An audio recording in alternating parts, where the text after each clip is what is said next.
الحمد لله رب العالمين والصلاة والسلام على خاتم النبيين وعلى آله وصحبه أجمعين أما بعد فأعوذ بالله من الشيطان الرجيم بسم الله الرحمن الرحيم قال الله تعالى في سورة المائدة يا أيها الذين آمنوا لا تحرموا طيبات ما أحل الله لكم ولا تعتدوا ان اللہ لا يحب المعتدین۔ ترجمہ: مومنوں، جو پاکیزہ چیزیں خدا نے تمہارے لیے حلال کی ہیں ان کو حرام نہ کرو اور حد سے نہ بڑھو کہ خدا حد سے بڑھنے والوں کو دوست نہیں رکھتا۔ اگلی آیت میں ارشاد فرمایا وَكُلُوا مِمَّا رَزَقَكُمُ اللَّهُ حَلَالًا طَيِّبًا وَاتَّقُوا اللَّهَ الَّذِي أَنْتُمْ بِهِ مُؤْمِنُونَ۔ ترجمہ: اور جو حلال طیب روزی خدا نے تم کو دی ہے اسے کھاؤ اور خدا سے جس پر ایمان رکھتے ہو ڈرتے رہو۔ یہ دو نہایت اہم آیتیں ہیں۔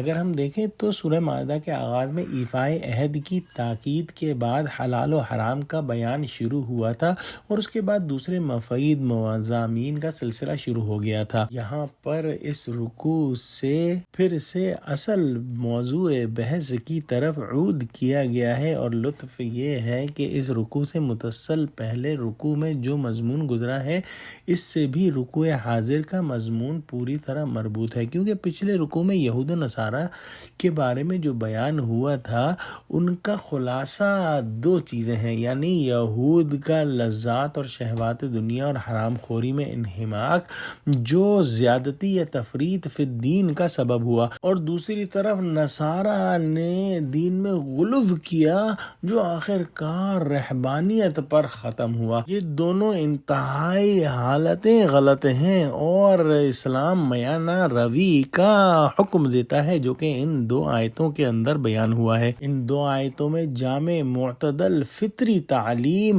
انسانی ترقیات کے ہر شعبے کے متعلق پیش ہوئی ہے۔ ان دو آیتوں میں اللہ سبحانہ و تعالیٰ نے مسلمانوں کو صاف طور پر اس سے روک دیا ہے کہ وہ کسی لذیذ حلال و طیب چیز کو اپنے اوپر عقیدتاً یا عملاً حرام ٹھہرا لیں۔ نہ صرف یہی بلکہ ان کو خدا کی پیدا کی ہوئی حلال و طیب نعمتوں سے متمتع ہونے کی ترغیب دی گئی ہے، مگر دو شرطوں کے ساتھ۔ نمبر 1 کہ اعتداء نہ کریں، یعنی کہ حد سے نہ بڑھیں، اور نمبر 2 کہ تقوی اختیار کریں اور خدا سے ڈرتے رہیں۔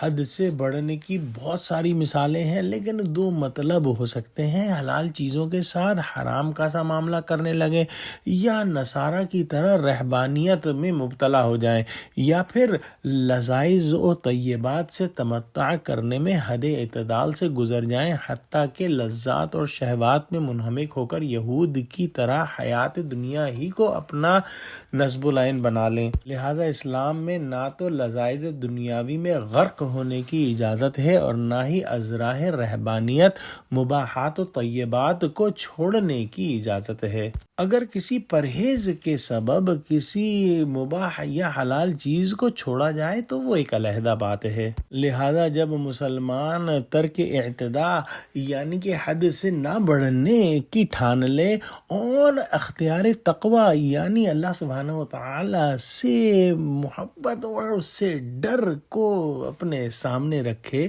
تو وہ ہر چیز کو جو بھی طیب اور پاک ہے جو ہے وہ انجوائے کر سکتا ہے اور استعمال کر سکتا ہے، اس سے مستفید ہو سکتا ہے اور اپنی زندگی کے ہر شعبے کے اندر ان اصولوں کو رائج کر سکتا ہے۔ دعا کرتے ہیں کہ اللہ سبحانہ و تعالی ہم کو قرآن کا فہم عطا فرما اور ہم کو میانہ روی پر چلا دے، آمین۔ وآخر دعوانا الحمدللہ رب العالمین۔ السلام علیکم ورحمۃ اللہ وبرکاتہ۔